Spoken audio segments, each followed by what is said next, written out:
Hey guys, welcome to our channel Knowledge World. In this video, we'll be talking about 4G, LTE and 5G, and also we'll be discussing the differences. So let's begin.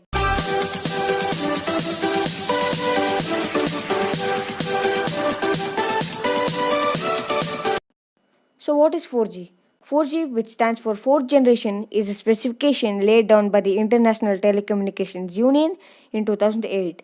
Specifically, this was laid down by the ITUR, which deals with radio communications. 4G is known today primarily for its broadband capabilities and significantly faster speed than 3G, which introduced data connectivity into the cellular space. Since there was such an enormous gap between the old 3G standard and the new 4G standard, companies wanted to make sure their customer base knew they were receiving better service than just the same old 3G networks. So they came up with a new workaround. That workaround was LTE, short for long term evolution. LTE stands between 3G and 4G. It is not better than 4G, but it's not lower than 3G.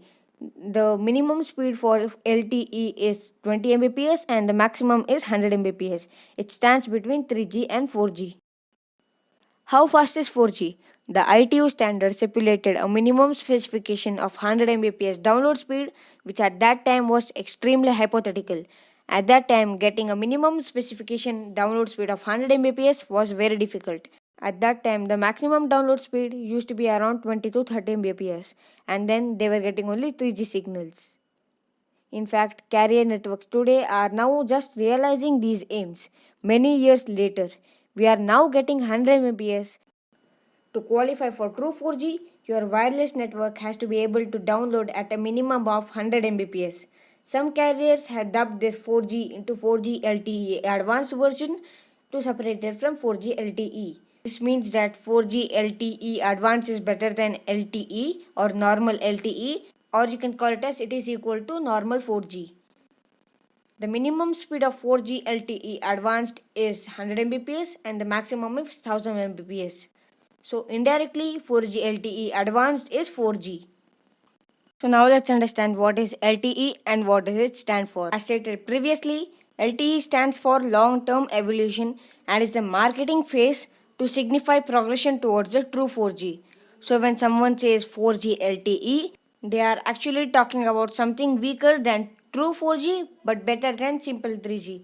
In short, it's an upgraded 3G but lower than a true 4G. 4G LTE networks send data to 4G LTE phones at a lower rate than 100 Mbps speed. The worst part is now that company have actually attained 4G speed, that is minimum of 100 Mbps in their plans, they don't want to advertise it. Most consumers believe 4G LTE to be an advanced version of 4G instead of what it really is. This means that consumers are thinking that LTE is an advanced version of 4G and 4G is a lower version. But it's not like that. It's lower than 4G but better than 3G. So can an average person tell the difference between 4G and 4G LTE? At this point, the gap is slim, especially with 4G LTE-A being more or less true 4G. When you're looking to buy a phone and want the best speed possible, make sure it's a 4G LTE-A compatible, because we are not getting 5G right now, we are only getting 4G LTE-A or true 4G. Under optimal signal conditions, you should see minimum speed of 100 Mbps.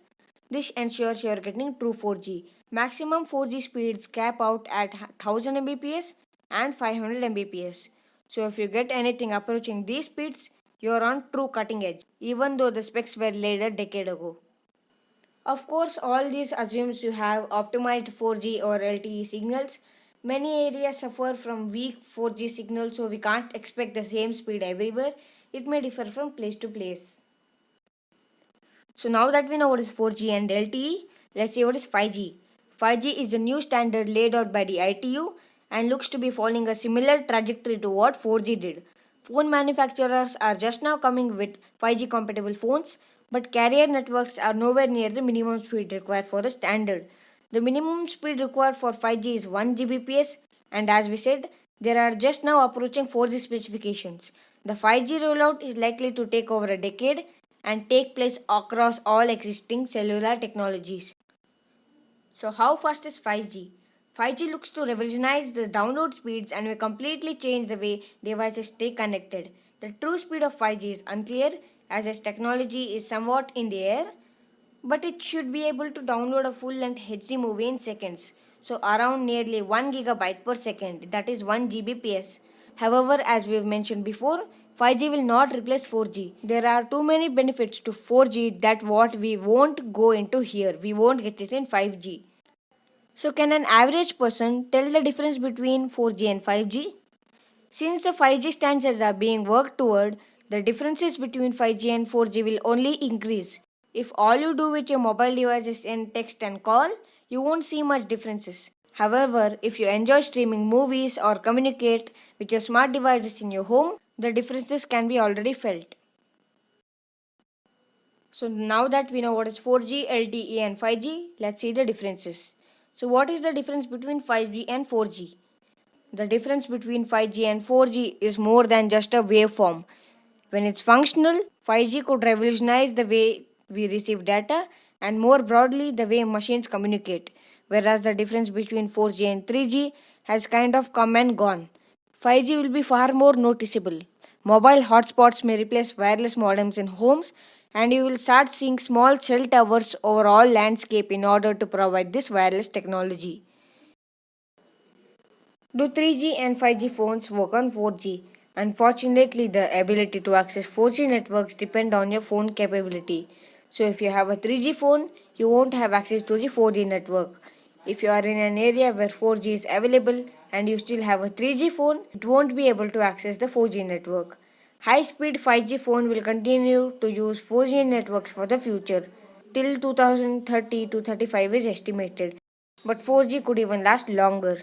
If you have a 4G phone, then you can use 3G and 4G in that, but you can't use 5G. And if you still have a 3G phone, look to upgrade sooner than later. Carrier networks have steadily been refarming their networks to 4G standards since the mid 2010s and are continuing at a rapid pace. Soon, the entire voice, text, and data will be handled over 4G and LTE networks, and 3G will be phased out entirely. So, will 5G work on 4G phones? 4G phones will be unable to receive the boosted data speed in the limited number of 5G enabled cities, but will still function with 5G. It will function with 5G, but it won't give 5G speeds. It will give maximum up to 1000 Mbps. It won't give more than 1000 Mbps. There isn't much need to upgrade your phone from 4G to 5G yet. 5G mobile devices are already rolling out and becoming rather common, with the most recent iPhones, Samsung Galaxy and other devices having 5G compatibility. So if you're keen to upgrade, you'd likely to receive some small speed improvements. So now let's take a brief look of what we have learned till now. So now we know 4G has a minimum speed of 100 Mbps and a maximum speed of 1000 Mbps. LTE has a minimum speed of 20 Mbps and a maximum speed of 100 Mbps. And LTE Advanced has a minimum speed of 100 Mbps and maximum speed of 1000 Mbps. 4G LTE stands between 3G and 4G because it is stronger than 3G but weaker than 4G. 4G LTE Advanced stands after 4G LTE because it is better than 4G LTE. We can call 4G LTE Advanced as 4G because both have the same specifications. So guys, thanks for watching the video. If you think the video was helpful, then give a like to this video, share this video with your friends and family, and subscribe to our channel Knowledge World for more informative videos like this. So guys, meet you in the next video.